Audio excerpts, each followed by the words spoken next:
কবরে গেলে জান্নাতের গালিচা পাওয়া যাবে। আর উপরের 2 নম্বরই কইরা ওই বিছানাতে শুয়ে যায়, যখন যখন বন্ধ হয়ে যায় মসজিদের হুজুরের না কানের কাছে কর আমি তওবা করতেছি যে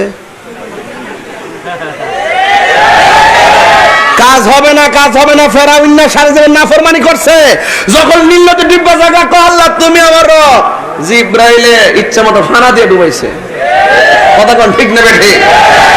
সময় মতো শরীরে শক্তি থাকতে তওবা করো, সময়ে পাটাও সচল থাকতে আল্লাহর ঘর মসজিদে যান, মাথা ঠিক থাকতে ইসলাম আমার রাসূল এবং আল্লাহকে এই ব্রেইনের মধ্যে ধারণ করেন, আর হাতের মধ্যে শক্তি থাকতে সভ্যতার কাগজ আর সভ্যতার কালি দিয়ে সভ্য ইতিহাস রচনা করে পৃথিবীর মানুষের হৃদয়ে নবীর প্রেম ঢেলে দিয়ে যাও।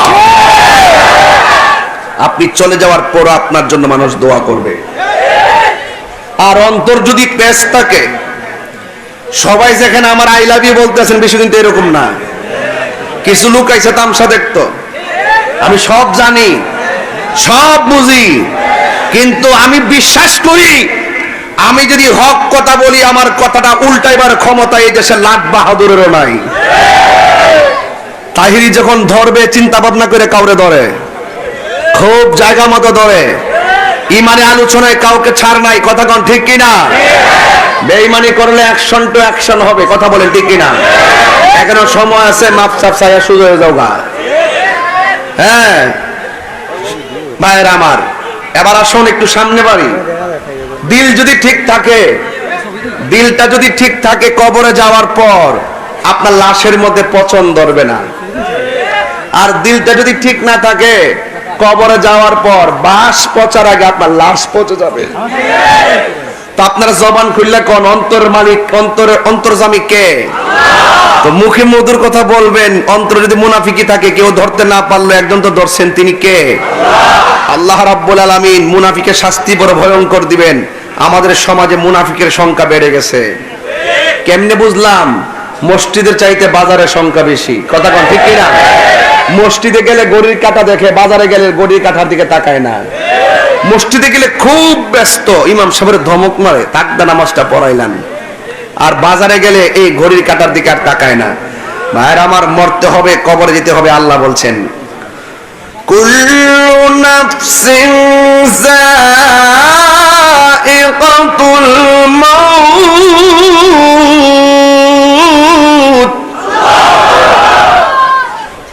সব প্রাণীকে মৃত্যুর স্বাদ গ্রহণ করতে হবে। ওয়ামা তাদরি নাফসুন বিআইয়ি আরদিন তামুত,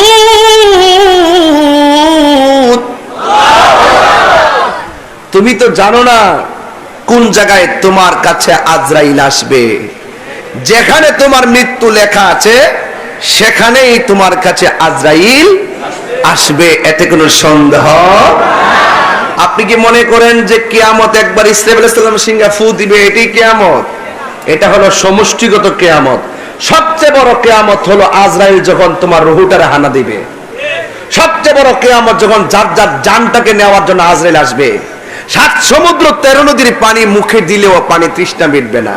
পৃথিবীর শ্রেষ্ঠ এক্সরে কিংবা অন্য কোনো মেশিন দিয়ে যত পরীক্ষা নিরীক্ষা করেন, আজরাইলে থাবা মারার সময় যে হাড্ডিগুলা ছুটে যাবে, কোন অনুবীক্ষণ আর কোন এক্সরে মেশিন দিয়ে তা ধরতে পারবে না।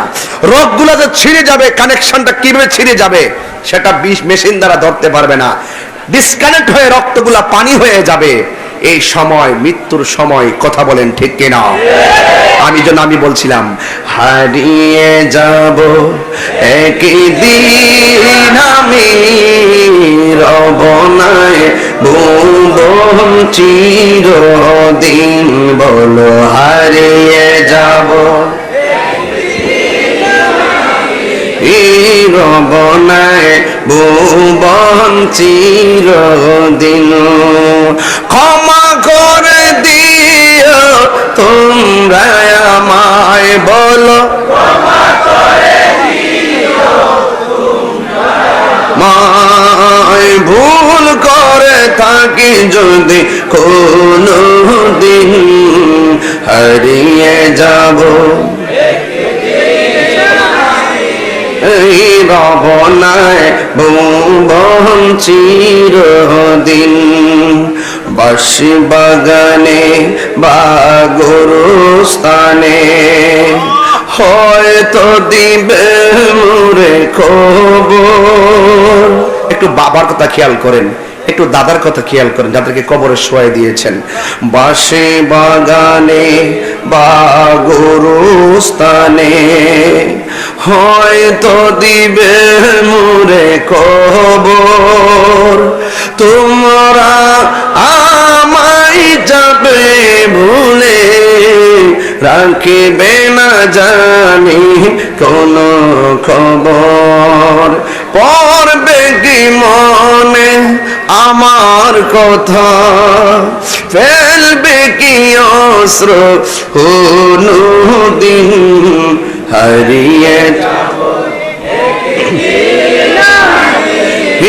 রব নাই ভুবন চিরদিন।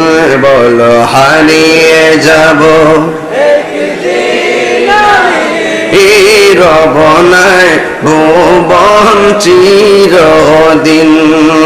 ক্ষমা করে দিও তোমরা আমায়, বলো ক্ষমা করে দিও তোমরা আমায়। ভুল করে তাকে যদি কোনো দিন হারিয়ে যাব, রব নাই ভুবন চিরদিন। একটা জবান বন্ধ রাখবেন না, গজল গাইছি বলে মনে কষ্ট নেবেন না। যদিও আমি সঙ্গীত গেয়েছি, এই সঙ্গীতে অনেক বাস্তব কথা তুলে ধরেছি। ও বন্ধুরি কি দিয়া বুঝাবো, এত সুন্দর করে আল্লাহ জমিনটা বানাইছে আপনার জন্য, চলার জন্য। এত সুন্দর করে আসমানটা বানাইছে আপনাকে উপভোগ করার জন্য। ওই আসমানে একটা সূর্য, ওই সূর্য তোমার আলো দেয়। এই আলোটা গায়ের মধ্যে লাগার পর তোমার ভিটামিন ডি সংগ্রহ হয়। এ যুবকের দল, এত সুন্দর ওই সূর্যের আলো, ওই সূর্যের তাপে জমিনের ফসল ভালো হয়। এত সুন্দর আলো, যে আলোর মাধ্যমে আমাদের অনেক জৈবিক চাহিদা পূরণ হয়।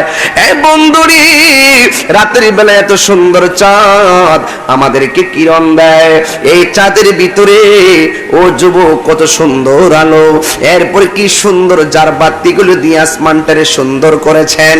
এ যুবক, এই আসমানটা সাদা, সাদা আসমানের পরে আসমানটা লোহা দিয়া বানাইছে, এরপরে আসমানটা আল্লাহ তামা দিয়া বানাইছে, এরপরে আসমানটা আল্লাহ ইয়াকুত পাথর দিয়ে বানাইছে, এরপরে আসমানটা আমার আল্লাহ স্বর্ণ দিয়ে বানাইছে। একটা আসমান থেকে আরেকটা আসমানের দূরত্ব হলো 500 বছরের রাস্তা। আল্লাহ রাব্বুল আলামিন কোরআনের মধ্যে বলে দিয়েছেন, আল্লাযী খালাকা সাবআ সামাওয়াতিন তিবাকা। আল্লাহ রাব্বুল আলামিন বলেন, আমি আল্লাহ রাব্বুল আলামিন হলাম তিনি যিনি আসমানটার স্তরে স্তরে বানাইছি। তার মানে বোঝা গেল আসমানটা একটার সাথে আরেকটা লাগানো না, একটা আসমান থেকে আরেকটা আসমানে যাইতে 500 বছরের রাস্তা। এত ভারী আসমানটা আল্লাহ বানাইছে। এই আসমানটা এখানের ভিতরে আর কি আছে, 7টা আসমানে ফাঁকে ফাঁকে উপরে আসমানে দেখতেছি সূর্য আছে, অথচ সূর্যটা কিন্তু প্রথম আকাশে না। এই সূর্য কিন্তু চতুর্থ আকাশ থেকে আলো দেয়। এক যুবকের দল, আমার চোখের সামনে সূর্য দেখা যায় আর চোখের সামনে চাঁদ দেখা যায়। এই চাঁদের আড়ালেও আরো অনেক নক্ষত্র আছে।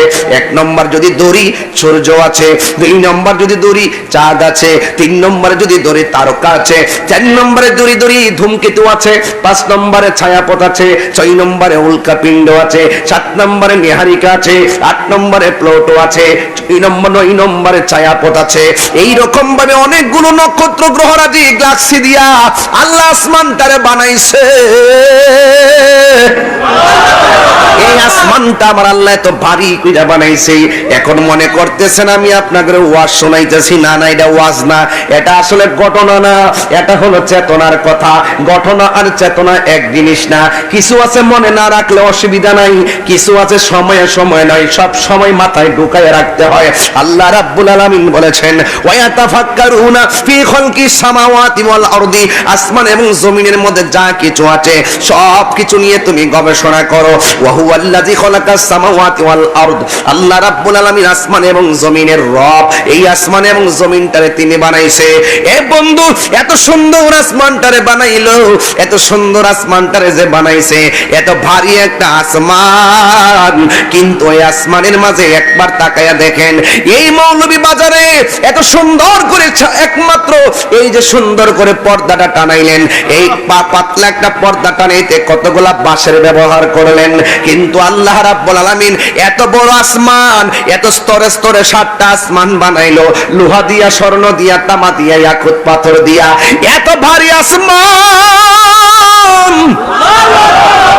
তাকায়া দেখেন আমার আল্লাহ একটা খুঁটিরও ব্যবহার করে নাই। একবার কি মনে মনে ঢোকে না, ছোট্ট একটা বিল্ডিং বানামু, কত রড আর সিমেন্ট দিয়া পাইলিং দেয়, আল্লাহ রাব্বুল আলামিন একটা খুঁটির ব্যবহার করে নাই। এ যুবকের দল, উপরে যত নিয়ামত আছে মাটির নিচে তার চাইতে 1000 গুণ বেশি নিয়ামত ঢুকায়া রাখছে। সুবহানাল্লাহ না কেন? যুবকের দল, কি দিয়ে আওয়াজ আপনাকে বোঝামো? আল্লাহ রাব্বুল আলামিন এত সুন্দর আসমান বানাইলো, আসলে ব্যাপার ওয়াজ কিন্তু আমার সেখানে না। এত মায়ার আসমানটা বানাইছে, এত মায়ার জমিনটা বানাইছে কেন? আসমানও মায়া, এই মায়ার চাইতে আরো বড় মায়া আছে। জমিনটা হলো আল্লাহর মায়া, এই মায়ার চাইতে আরো বড় মায়া আছে। এখন বলেন হুজুর কি মায়া? কই আসমানের জমিনের মাঝখানে যারা বসবাস করে, ও হুজুর এরা কারা? কই এরা হলো আল্লাহ রাব্বুল আলামিন বলছেন লাকাদ খালাকনাল ইনসানা ফি আহসানি তাকবীম। আল্লাহ রাব্বুল আলামিন মানুষকে অবয়ব সুন্দর নমুনায় বানাইছে, আসমানটা বানাইছে, জমিনটা বানাইছে আল্লাহ রাব্বুল আলামিন বান্দার জন্য। এখন জমিনটা আর আসমানটা সাদের ঘর বানাইছে। এখনো দেখছি এত সুন্দর সুন্দর বিল্ডিং, বাড়িতে দেখলাম এত সুন্দর গেট মানুষ থাকার জন্য। এই মানুষ বড় মায়া কইরা বিল্ডিং বানায়, আল্লাহ বড় মায়া কইরা জগৎটা সাজাইছে একমাত্র মায়ার বান্দাদের জন্য। আমার সামনে দেখেন 1 জন 2 জন 3 জন 4 জন 5 জন, এই 5 জন আমার ডানে বামে বসা। আল্লাহ যে মায়ার বান্দা বানাইছে তার প্রমাণ দিয়া যায়।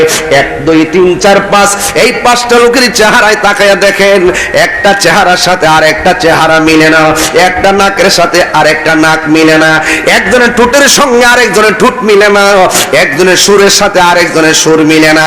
আইরে কি দিয়া বুঝাইতাম?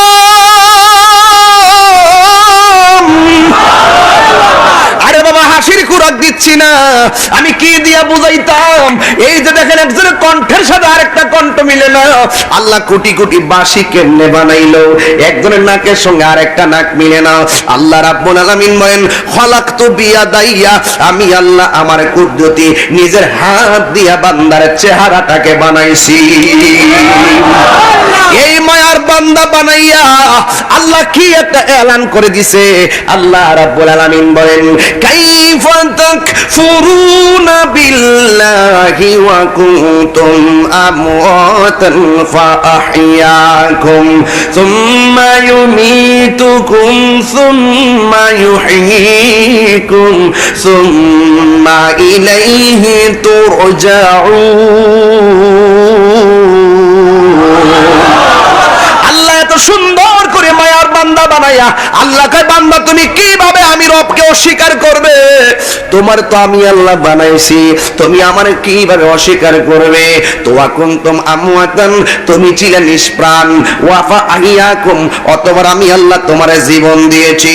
জীবন দেওয়ার পরে কেউ এমপি, জীবন দেওয়ার পরে কেউ মন্ত্রী, জীবন দেওয়ার পর আজকে 4 জন মাহফিলের সভাপতি। কিন্তু আমার আল্লাহ বলেন জীবন দেওয়ার পরে কেউ তো টিনের ঘরের মালিক, জীবন দেওয়ার পরে কেউ সোনের ঘরের মালিক, জীবন দেওয়ার পরে কেউ বিল্ডিং এর মালিক। ও বান্দা, আমি আল্লাহ রাব্বুল আলামিন তোরে একটা থাবা দেওয়ামো, ওই থাবার নাম হলো মৃত্যু।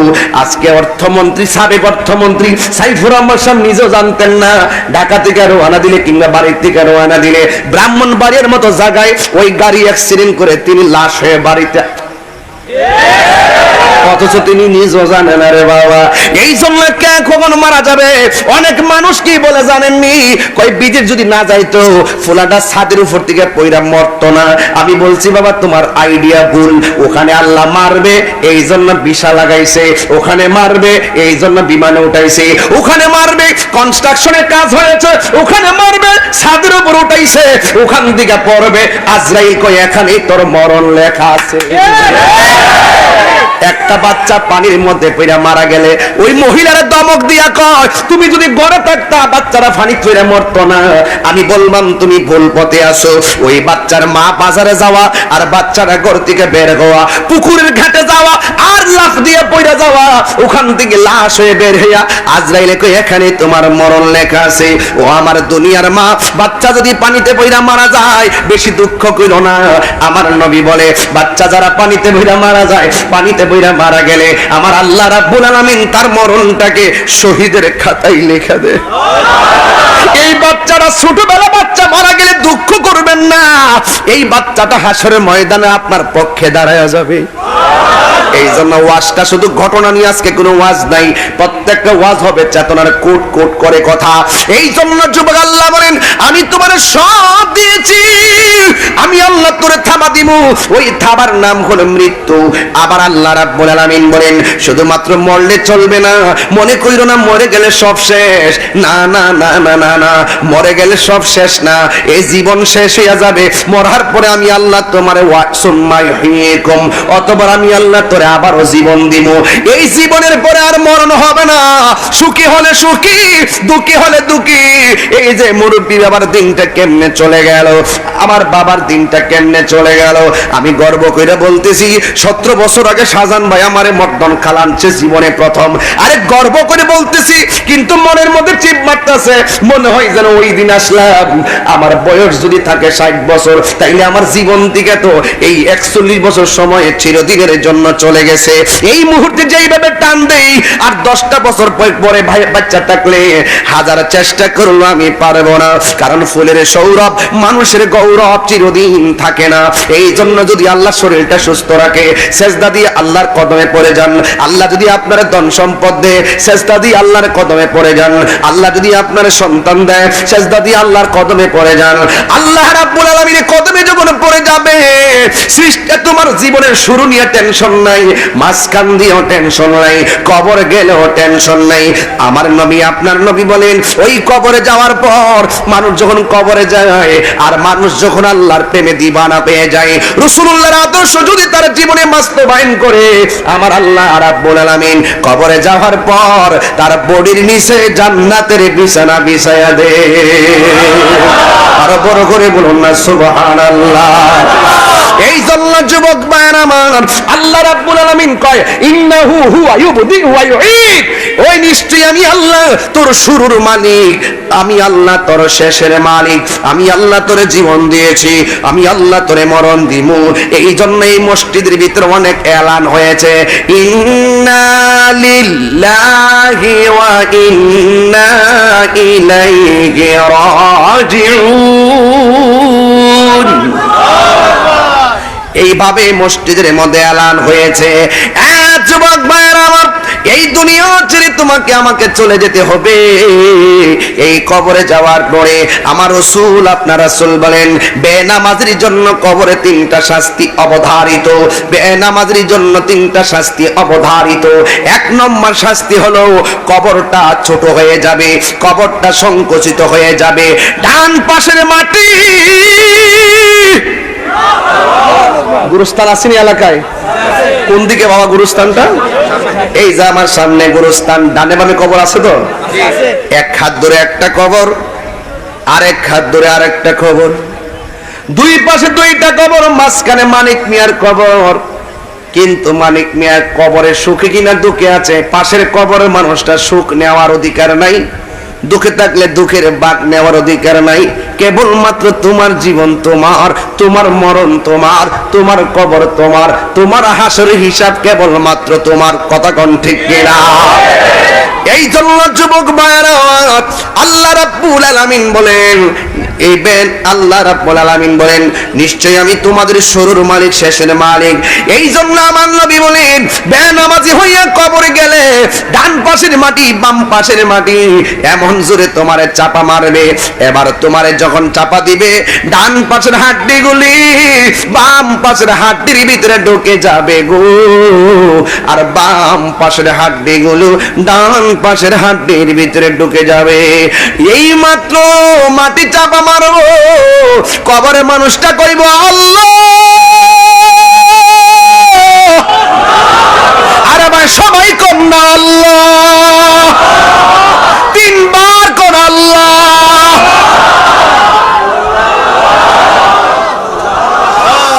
এমন ভাবে কাঁদবি, কিন্তু ঘরের পাশে কবর, কবরের পাশে বাড়ি, বাড়ির কেউ তার কবরের কান্নার আওয়াজ শুনবে না। বান্দা বলবে আল্লাহ, বেনামাজি হইয়া কবর আসলে যদি এত শাস্তি হবে গো আল্লাহ, জীবনে কোনদিন নামাজ ছাড়তাম না, ও আল্লাহ আবার দুনিয়াতে পাঠাও। আল্লাহ বলে সুম্মা ইলাইহি তুরজাউন, আমার কাছে ফিরে এসেছো, দ্বিতীয় বার তোমরা দুনিয়ার আলো বাতাস দেখার সুযোগ নাই, এই জীবনের পর আহার মরণ দেওয়া হবে না। যুবক বান্দারা বলবে আল্লাহ তুমি আমরারে আবার সুযোগ দাও যায় নামাজ পড়মু। এই জন্য আমি পায়ে ধরে বইলা দিয়া যায়, মাটির উপরে গাদ্দারি কইরা মাটির নিচে ভালো কিছু আশা করা যায় না, যা করবেন দুনিয়াতে থাইকাই করতে হবে, কথা কোন ঠিক কিনা? যুবক ভাইরা আমার, যদি আপনি সেটা না করে হিসাব দেওয়া লাগবে। এই জন্য আমার আল্লাহ বলে, আল্লাহর হাবিব বলেন বেনামাজের জন্য কবরের শাস্তি ভয়ঙ্কর। 2 নম্বর হলো যার কবরের ভিতরে বেনামাজের কবরে জাহান্নামের আলো দেওয়া হবে, জাহান্নামের তাপ দেওয়া হবে। 3 নম্বর হলো ওই কবরের ভিতরে আল্লাহ রাব্বুল আলামিন সর্প ঢুকাইয়া দিবে, এমন সবল মারবে তোমারে। আল্লাহর হাবিব বলে এই কবর ভিতরে সারা জীবন পড়ে থাকবে, যখন ইসরাফিল আলাইহিস সালাম সিংহা ফু দিবে আল্লাহ রাব্বুল আলামিন বলেন ওয়া মিনহা নুখরিজুকুম তারাতান উখরা, এই কবর থেকে